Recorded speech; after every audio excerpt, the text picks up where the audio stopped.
L'équitation Alexander, c'est le podcast des cavalières et des cavaliers qui veulent monter juste, sans force, sans raideur, sans stress. Le podcast pour monter fluide, avec grâce, avec tact, attentif à vous-même, connecté à vos chevaux. Foulée après foulée, saut après saut, transition après transition. Ce podcast vous est présenté par Véronique Bartin, instructrice d'équitation et professeure de technique Alexander, et par Jean-Pierre Tiffon, coach et préparateur mental. Ensemble, nous vous donnerons des conseils, des trucs, des techniques pour mieux fonctionner avec votre corps et mieux fonctionner avec votre tête, et ainsi mieux respecter le physique et le moral de vos chevaux. L'équitation Alexander m'a permis de prendre conscience de mon corps, de comment fonctionne mon corps, et finalement ça me sert tous les jours, pas qu'à cheval, dans mon quotidien. Je me rends compte de tous mes gestes, de la façon dont je les fais, de la façon dont je me tiens. Mon cheval fonctionne mieux, vu que je fonctionne mieux moi-même. Moi, avec Véronique Bartin, j'ai pris conscience d'avoir la possibilité de stopper mon action dans le mouvement, à cheval, afin de prendre du recul sur la situation pour trouver une solution adéquate. La puissance de mon dos. Je me rends compte qu'il est hyper puissant, que je peux arrêter un cheval rien qu'avec mon dos. Quand une émotion m'arrive, de prendre un petit peu de recul sur les choses et réagir différemment. À mon sens, l'équitation Alexander est l'école de la perfection. Et maintenant, place à cet épisode d'équitation Alexander. Le stress avant le départ, tout le monde connaît. Ça peut être à l'entrée en piste, en CSO, dans la boîte de départ en cross, ou au moment de la détente, avant une épreuve de dressage.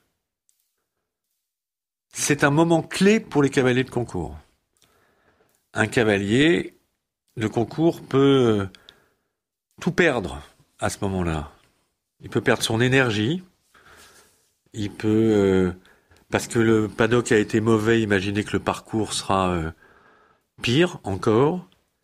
Il peut avoir peur d'oublier son tracé, il peut regarder un obstacle du CSO qui lui a fait peur et que tout le monde a touché, observé, regardé au moment de la détente et au moment de la reconnaissance.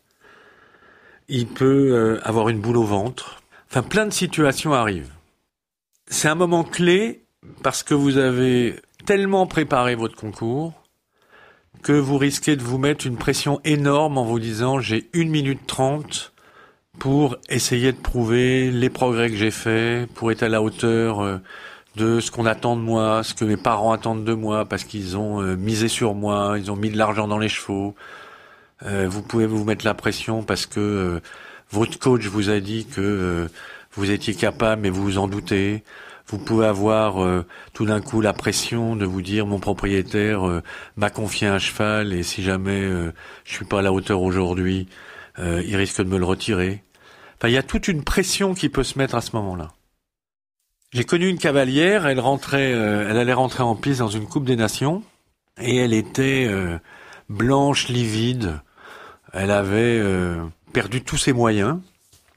Et heureusement, pour elle, juste avant elle, le cavalier précédent avait détruit un auxerre. Et donc, les hommes de piste avaient besoin de plusieurs minutes pour venir remonter l'obstacle.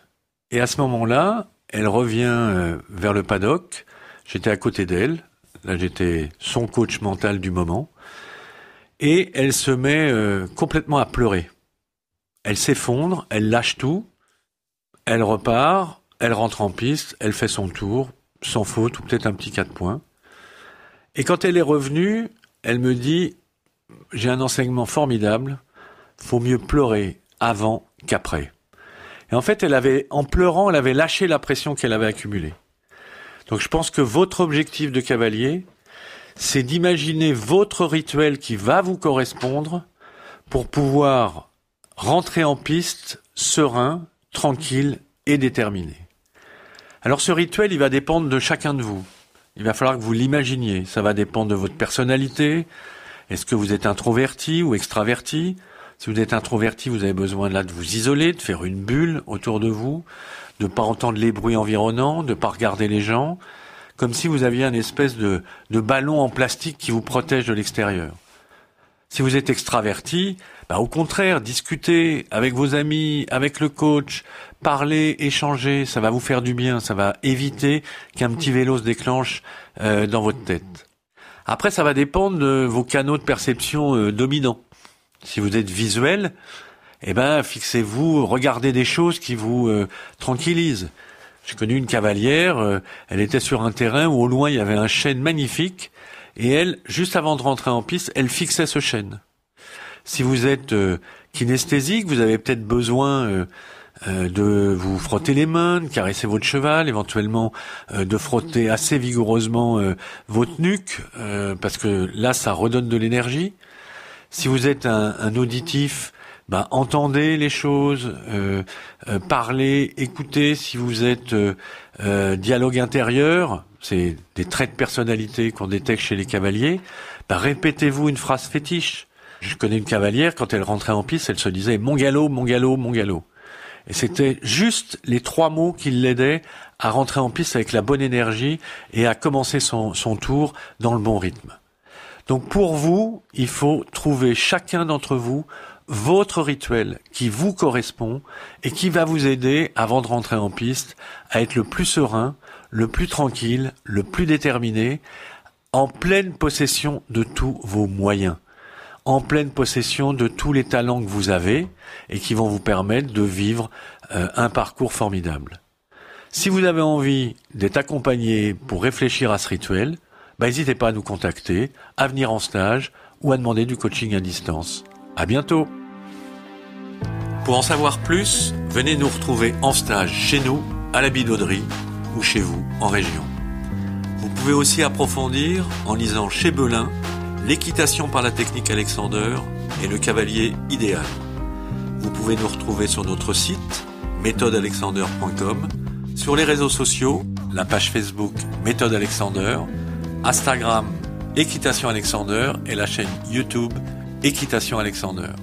Un dernier mot pour finir, un cavalier bien dans son corps et bien dans sa tête, c'est un cheval bien dans sa peau. Le podcast Méthode Alexander, une production Éclat Agency.